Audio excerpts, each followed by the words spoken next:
settler colonial mindset in the United States is like a mental illness. Prime example is this video posted by the Department of Homeland Security.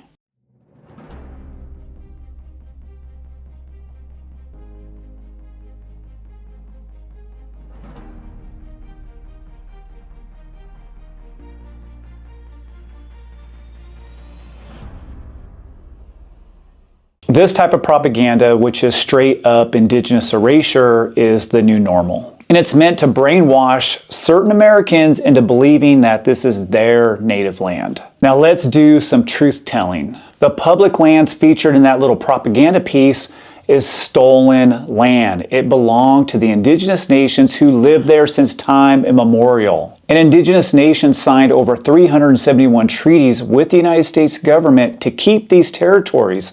All these treaties were violated. That's how these lands became public. And the bison, well, the United States government encouraged settlers to slaughter them in the millions to starve the buffalo nations. And as a result, the bison nearly went extinct. And tribal communities that relied on them were nearly destroyed. Now the bison has made a comeback, but only because of tribal collectives meant at restoring the sacred relationship. Do not get me started on Mount Rushmore. That is not a symbol of American freedom. That is a symbol of genocide. That monument is a scar on this country's national honor. The Black Hills, Pahasapa, that's sacred land to the Lakota. In 1868, the United States government signed the Fort Laramie Treaty guaranteeing that land would belong to the Lakota forever. But when gold was found there, the United States stole it illegally. Even the U.S. Supreme Court said it was land theft. And the government tried to buy the Lakota off, but the Black Hills are not for sale. And this line, remember what we're fighting for? You tell me what they're fighting for exactly.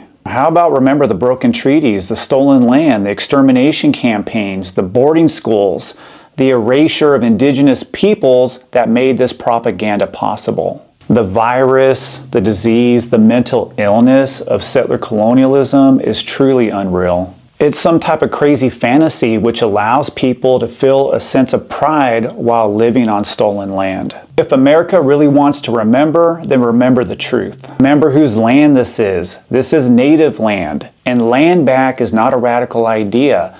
Land back is a legal obligation. And you know what's even more sad and pathetic? Most Americans don't even visit these places. The reason why? They can't afford to. This new America is morally bankrupt, and Americans, they're just broke.